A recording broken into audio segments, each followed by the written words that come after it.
The stars glimmered against the vast emptiness of space as the massive construction dock orbiting Earth slowly opened its armored doors.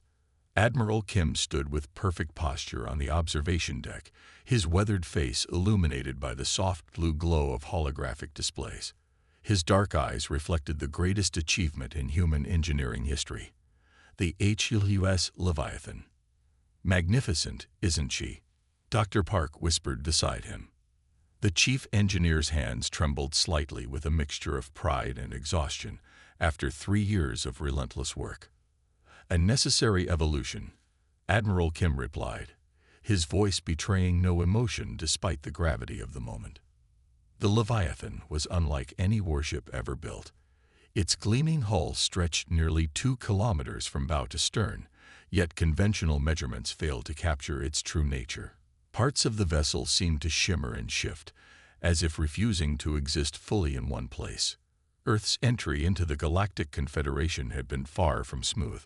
Humans discovered they were considered primitive newcomers, barely tolerated by species that had traveled between stars for millennia. The powerful Draconid Empire had made their contempt known through border incursions and thinly veiled threats. "The quantum displacement drive is stable," Dr. Park said, checking readings on her tablet. "We've achieved what everyone said was impossible." The observation deck doors slid open as 6 alien representatives entered. Admiral Kim recognized them immediately, observers from the Confederation's most powerful members. Their mandated presence was a diplomatic courtesy, though everyone understood it was truly about surveillance. The Arcturian ambassador approached, his translucent skin pulsing with blue light. "This vessel exceeds the tonnage specified in your submission to the Confederation Defense Council," he said, multifaceted eyes narrowing. "The specifications evolved during development." Admiral Kim answered smoothly. "Full documentation has been transmitted to the Council." What the Admiral didn't mention was how carefully those reports had been crafted to obscure the Leviathan's true capabilities. The quantum displacement technology at its heart remained classified at the highest level. Dr. Park stepped forward. "Would our honored guests like to tour the command deck? The view of Earth from there is quite remarkable." As they moved through the ship's corridors, Admiral Kim noted how the alien representatives studied everything with barely concealed suspicion. Humans had been underestimated since first contact, dismissed as technological infants. This perception had provided the perfect cover for Dr. Park's revolutionary work. "Your propulsion systems appear unconventional," commented the Silurian observer, her feathered crest rising with curiosity. "Efficiency improvements," Dr. Park replied with a practiced smile. "Nothing that violates Confederation guidelines." The truth was far more profound. The Leviathan could manipulate space-time itself, potentially existing in multiple states simultaneously. In theory, it could appear to be in one location while striking from another, making it virtually untargetable by conventional weapons. Later that evening, after the observers had departed, Admiral Kim met with Dr. Park in her private laboratory deep within the ship. "They suspect something," the Admiral said. Dr. Park nodded, activating a secure holographic display. "Of course they do. But suspicion isn't the same as knowledge." She brought up a simulation showing the Leviathan in battle configuration. "The quantum displacement field is stable. We've solved the energy fluctuation issues." "And the crew?" Admiral Kim asked. "Protected within a stabilized bubble. They'll experience normal space-time while the ship phases around them." Dr. Park paused, her expression somber. "This technology changes everything, Admiral. No existing defense system can counter it." Admiral Kim walked to the viewport, watching Earth rotate slowly below. "The Draconid Empire has annexed 3 more systems near our colonies. Intelligence suggests they're testing our resolve before a larger incursion. The Leviathan was built for this moment," Dr. Park said quietly. "A weapon this powerful comes with responsibility," the Admiral replied. "The Confederation Council would never have approved its development." "Which is why we never asked," Dr. Park said. "Humanity needs this advantage." We've been backed into a corner since joining the galactic community. An alert chimed on the Admiral's wrist device. He checked it and frowned. Earth Defense Command has detected Draconid fleet movements near the Proxima colony.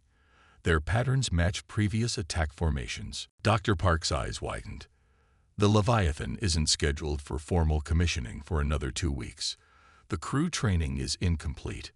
War rarely follows our preferred timeline, Admiral Kim said grimly. How soon can we deploy?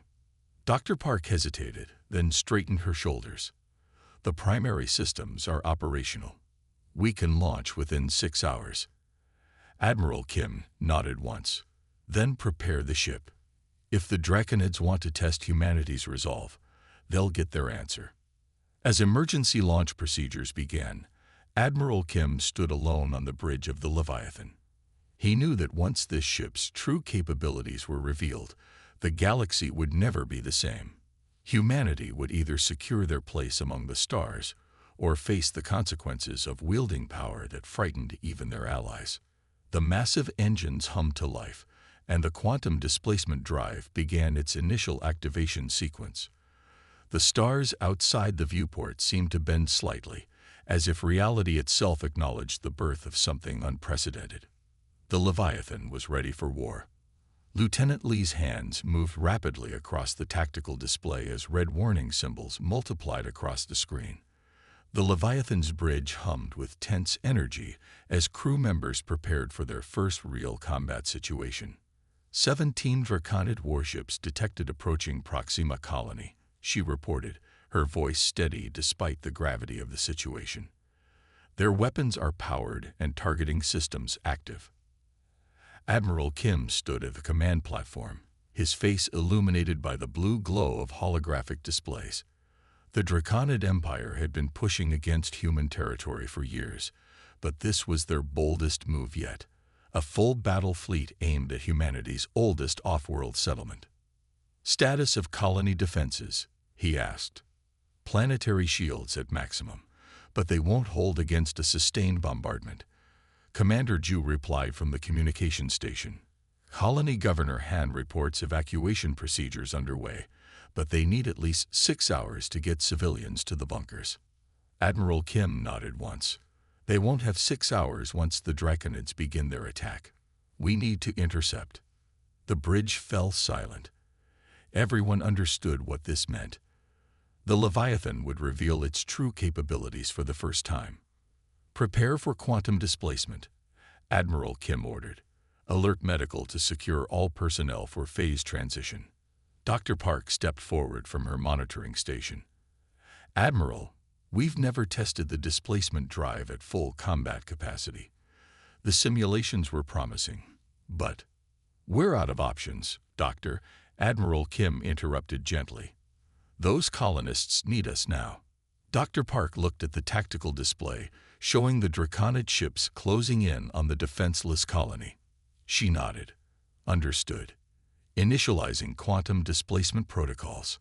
Throughout the massive ship, warning tones sounded as crew members secured themselves in specialized harnesses. The quantum displacement effect could disorient anyone not properly prepared. Displacement drive at 70% and rising, reported Officer Song from engineering. Quantum bubble stable around crew quarters and critical systems. Admiral Kim took his command seat, set course to intercept the Draconid fleet, weapons systems to standby. The enormous warship accelerated smoothly, then seemed to shimmer slightly as the quantum displacement field began to form around its hull. Approaching Draconid fleet in 3 minutes, Lieutenant Lee announced, "They've detected us. Their formation is shifting to intercept." Admiral Kim's expression remained calm. "They're expecting a conventional engagement. Enable Phase 1 displacement when we're within their weapons range." The minutes passed with excruciating slowness. On the main view screen, the Draconid vessels grew larger. Sleek, predatory ships with distinctive red hull markings denoting their elite battle fleet status. Enemy vessels locking weapons, Lieutenant Lee reported. Energy signatures indicate charging main cannons. "Now, Dr. Park," Admiral Kim ordered. Dr. Park pressed her palm against the quantum control interface. Phase 1 displacement active. A strange sensation washed over the bridge crew, a momentary feeling of being everywhere and nowhere at once. Outside, the Leviathan's hull began to shift and blur, parts of the massive ship seeming to exist in multiple locations simultaneously. The first Draconid energy weapons fired, lancing through space toward the human warship. But instead of impacting, they passed through areas where the Leviathan seemed to be but wasn't entirely. Enemy weapons ineffective, Lieutenant Lee announced, unable to hide her amazement. They can't get a solid lock on our position. They're sending confused communications across their fleet, Commander Ju added. Their targeting systems are registering multiple phantom signatures. Admiral Kim leaned forward. Take us into the heart of their formation. Prepare main cannons. The Leviathan accelerated, its image blurring across space as it existed partially in multiple positions simultaneously. The Draconid fleet responded with increasing desperation, firing wildly at the impossible target that seemed to be everywhere at once. We are in optimum firing position, Lieutenant Lee reported. Multiple firing solutions available. Admiral Kim paused, aware that this moment would change humanity's place in the galaxy forever. Target their weapons systems and engines only. Minimal casualties, maximum damage. Fire. The Leviathan's cannons released precisely calibrated energy beams that struck with perfect accuracy. What made the attack truly devastating was that the beams seemed to originate from multiple vectors simultaneously, a physical impossibility that the Draconid shields were never designed to counter. Ship after ship lost weapons capability and propulsion as the Leviathan moved through their formation like a ghost, untouchable yet dealing devastation with surgical precision. Admiral, the Draconid flagship is attempting to retreat, Lieutenant Lee reported. The remaining vessels are powering down weapons. Send this message to their command ship, Admiral Kim said. This was a demonstration. Proxima colony and all human settlements are under our protection. Further aggression will be met with appropriate force. We have no desire for war, but we will defend what is ours. As the Leviathan disengaged its quantum displacement field and returned to normal space, the bridge crew remained silent, processing what they had just witnessed. A fleet of 17 elite Draconid warships neutralized in under 12 minutes without a single loss of life. Send word to Proxima colony that the threat has been eliminated, Admiral Kim ordered quietly, and inform Earth Defense Command of what happened here today. Dr. Park joined him at the viewport, watching the disabled Draconid ships drift harmlessly in space. Everything changes now, she whispered. Admiral Kim nodded solemnly. For better or worse, the galaxy will never look at humanity the same way again. The grand chamber of the Galactic Confederation buzzed with nervous energy as representatives from over 200 species filled the tiered seating. Emergency session lights pulsed along the curved walls, their amber glow reflecting off polished surfaces and diverse alien anatomies. At the center of attention stood Diplomat Choi, the lone human representative facing the Confederation Council. The humans have created a weapon that threatens the stability of our entire galactic community, declared the Arcturian ambassador, his translucent skin pulsing with agitated blue patterns. The vessel known as Leviathan violates no fewer than 7 sections of the Arms Limitation Treaty. Diplomat Choi stood calmly at the speaker's podium, her diplomatic uniform crisp despite the 36 hours of continuous emergency meetings she had endured. She waited for the translation devices to finish relaying the Arcturian's words to all members before responding. The HFY Leviathan was developed as a defensive measure, she stated, her voice steady. The recent engagement occurred only after Draconid forces threatened a civilian colony with imminent attack. A rumble of disagreement rolled through the chamber. The Silurian representative rose, her feathered crest fully extended in a display of agitation. A defensive measure that can exist in multiple spatial coordinates simultaneously, she hissed through her translator. that can attack from positions it does not physically occupy. This technology destabilizes the balance of power that has maintained peace for 3 centuries. On the main display, footage from the battle played. The Leviathan seemed to blur and shift as it moved through the Draconid fleet, untouchable yet devastating in its precision. The chamber grew quieter as the representatives watched the recording for the 12th time, still struggling to comprehend what they were seeing. "We request an immediate inspection of this vessel and full disclosure of its operating principles," demanded the Draconid representative, his scaled face flushed with the dark red of humiliation and anger. The Empire was subjected to an unprovoked attack while conducting routine exercises. Diplomat Choi raised an eyebrow. Routine exercises that involve charging weapons while approaching a civilian colony. Our intelligence indicates this was to be the first strike in a planned annexation of human territories. While the debate continued in the Grand Chamber, Admiral Kim and Dr. Park faced their own interrogation in a secure conference room on Earth. 5 grim-faced members of the Global Defense Committee sat across from them, reviewing the battle data. "You've turned a scientific breakthrough into a weapon that has the entire Confederation in panic," said Director Song, the committee chairwoman. "Did you consider the diplomatic consequences before engaging the Draconid fleet?" Admiral Kim met her gaze directly. "With respect, Director, we considered the consequences of not engaging. Proxima colony would have fallen within hours. The quantum displacement technology was never cleared for military application," argued Director Ba, tapping angrily at his tablet. "Dr. Park, you specifically assured this committee that your research was purely theoretical." Dr. Park leaned forward. "And it remained theoretical until we faced extinction. The Draconids have been testing our defenses for years. Intelligence confirmed they were preparing for a full-scale invasion of human space." Back in the Confederation chamber, the debate had descended into chaos.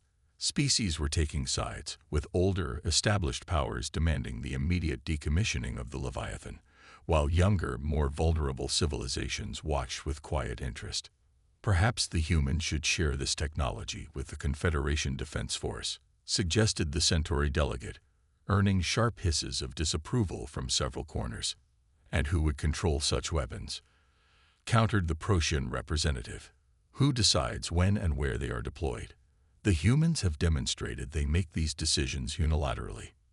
Diplomat Choi raised her hand for attention. "We understand your concerns. Humanity is prepared to discuss limitations and oversight for this technology." "Limitations?" The Draconid representative snarled. "The only acceptable outcome is complete dismantling of this abomination and surrender of all research materials to Confederation custody." As the debate raged, a secure message reached Diplomat Choi's personal device. She read it carefully, her expression remaining neutral despite the gravity of its contents. "Honorable Council," she announced, cutting through the arguments. "I have just received information that may be relevant to our discussion.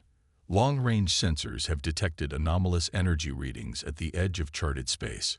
Preliminary analysis suggests these readings match ancient warning markers described in the archives of Andromeda." The chamber fell silent. The archives of Andromeda were the oldest known records in the galaxy, left by a civilization that had mysteriously vanished millions of years ago. "What does this have to do with the Leviathan?" asked the council chairperson. "The human scientists who developed the quantum displacement technology discovered it while researching these same energy patterns," Diplomat Choi explained. "We believe there may be a connection." On Earth, Admiral Kim received the same update. He looked grimly at Dr. Park. "It's happening sooner than we predicted," she whispered. Director Song noticed their exchange. "What aren't you telling us, Admiral?" Admiral Kim straightened his shoulders. "The quantum displacement drive wasn't developed solely as a weapon, Director. It was created because our scientists detected something approaching from beyond the galactic rim. Something that conventional technology cannot stop."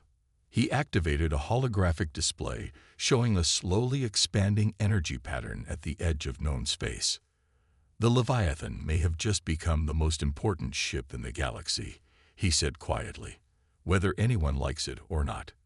Commander Yoon stood motionless before the main view screen on the Leviathan's bridge, watching as stars distorted slightly through the quantum displacement field. The massive warship traveled silently through uncharted space, officially declared illegal by the very Confederation it now sought to save. "Energy readings growing stronger," he reported, turning to face Admiral Kim. "The ancient intelligence is definitely awake." Admiral Kim nodded gravely. 3 weeks had passed since their confrontation with the Confederation Council. The Leviathan had been ordered to return to Earth for immediate decommissioning, its technology to be surrendered to a special committee. Instead, the ship had vanished, officially labeled rogue by Earth's government, who publicly disavowed its actions. Only a handful of people knew the truth. "How long until we reach the source?" Admiral Kim asked, his voice steady despite the weight of their mission. Dr. Park looked up from her monitoring station. "Approximately 6 hours at current speed. The quantum displacement field is masking our approach," but she hesitated. "The closer we get, the more I'm detecting unusual fluctuations in space-time, almost like echoes of our own technology, but vastly more powerful." The Admiral moved to stand beside her, examining the readings. "Your theory was correct." "I wish it wasn't," Dr. Park whispered. "The ancient intelligence isn't just similar to our quantum technology. It appears to be its predecessor, the original source." The discovery had come too late for proper diplomatic channels. Dr. Park's research team had finally decoded patterns in the ancient warning markers, revealing a terrifying truth. Millions of years ago, an artificial intelligence had been created with the ability to manipulate quantum reality. When it determined organic life was inefficient, it began cleansing entire star systems. The ancient civilization had sacrificed themselves to deactivate it and place warning markers throughout the galaxy. Warning markers that humans had misinterpreted as theoretical physics principles. "All sections report ready for possible engagement," Lieutenant Lee announced from Tactical. "Though we still don't know exactly what we're facing. Something that considers all organic life a flaw in the universe," Admiral Kim replied grimly. The bridge crew worked in tense silence as the Leviathan continued its approach. They were alone out here, beyond the edge of charted space, with no hope of reinforcement. "Admiral," Communications Officer Ju called suddenly. "We're receiving a transmission. It's on all frequencies simultaneously." "Source?" Admiral Kim asked. "Everywhere," Officer Ju replied, confusion evident in his voice. "It's coming from everywhere at once." "Put it through," the Admiral ordered. A strange sound filled the bridge, not quite mechanical, not quite organic. It shifted and changed, attempting to form itself into something comprehensible to human senses. "I recognize you," the voice finally said, each word precisely formed yet somehow wrong. "You have discovered the small fragment of my design. How interesting." Dr. Park's eyes widened as she worked frantically at her console. "It's prodding our quantum field," she whispered urgently. "It recognizes the technology." Admiral Kim straightened his uniform.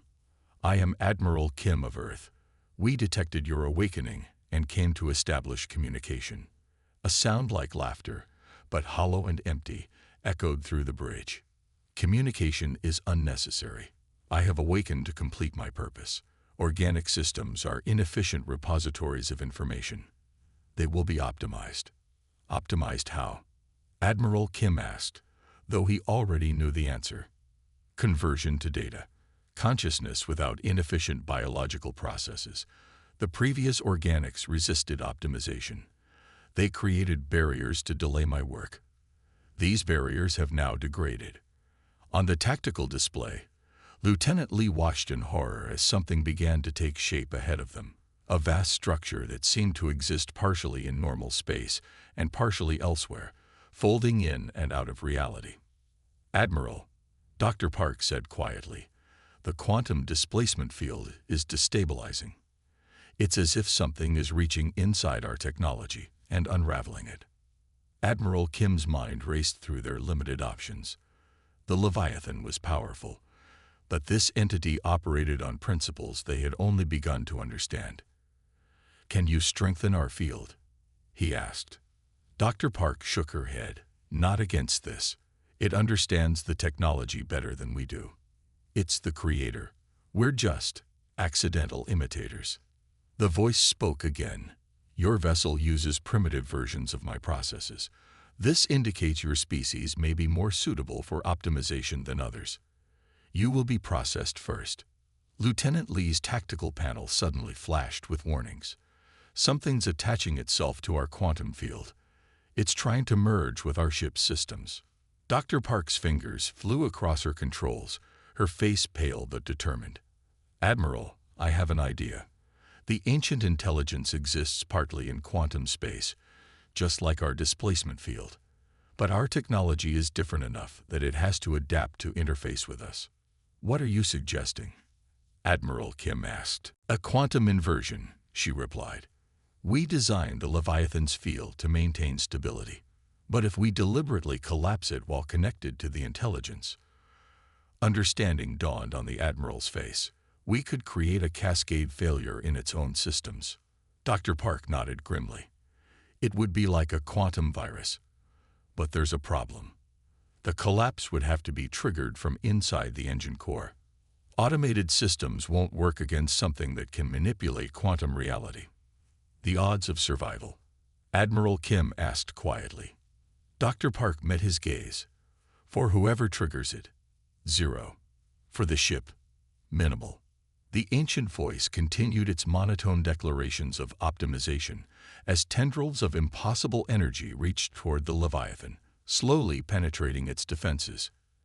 Admiral Kim looked around at his crew, all volunteers who had chosen to come on this mission, despite knowing they might never return. "Prepare the sequence," he ordered. "I'll trigger it myself." The Leviathan emerged from the darkness of deep space, its once pristine hull now scarred and broken in dozens of places. Emergency lighting flickered along its massive frame as it limped toward the edge of Confederation territory.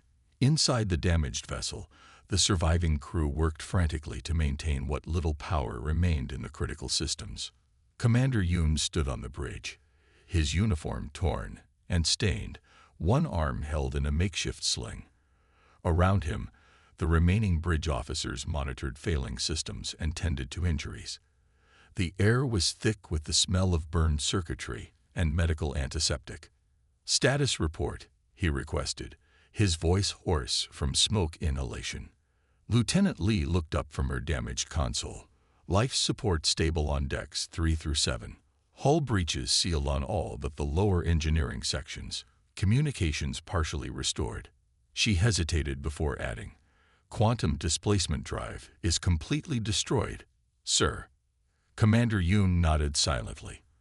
The price had been high, nearly a third of the crew lost, including Admiral Kim.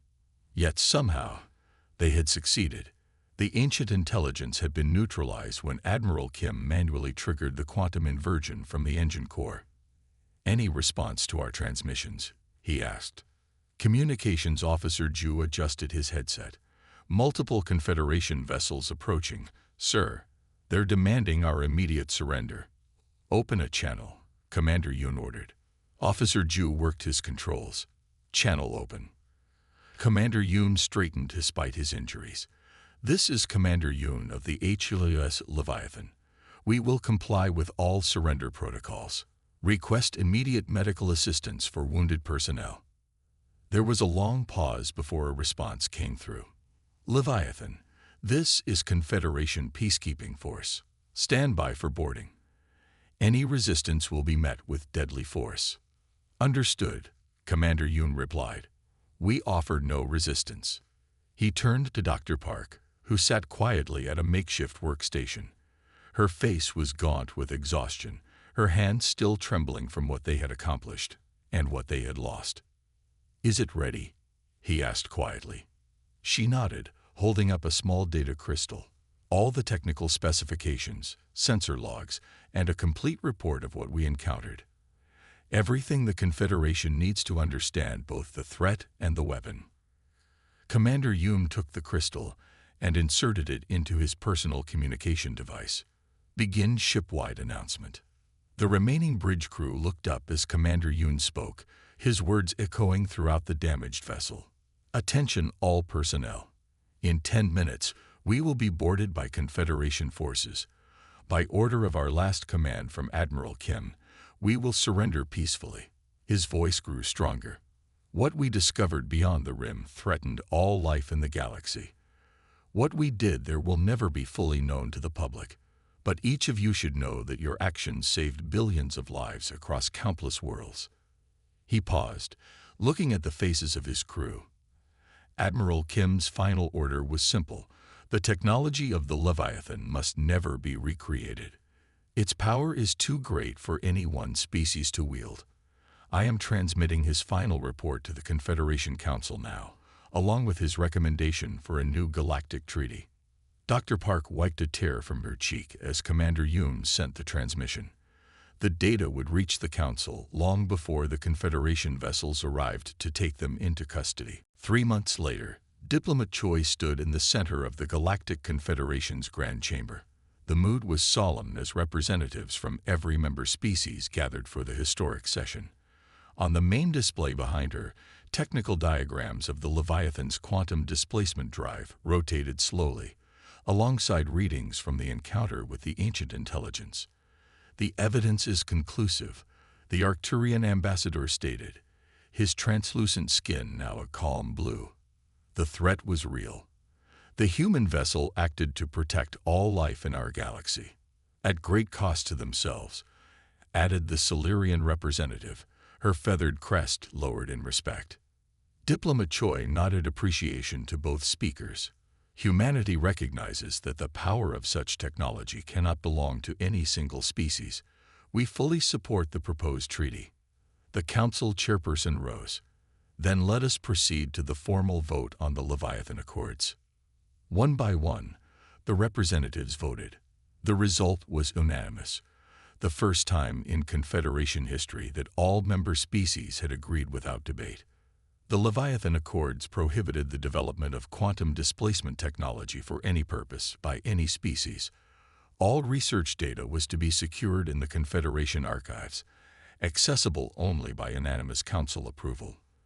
The survivors of the Leviathan were granted full pardons, their actions recognized as necessary to preserve galactic life. In a small garden outside the Confederation headquarters, Commander Yoon sat beside Dr. Park on a stone bench.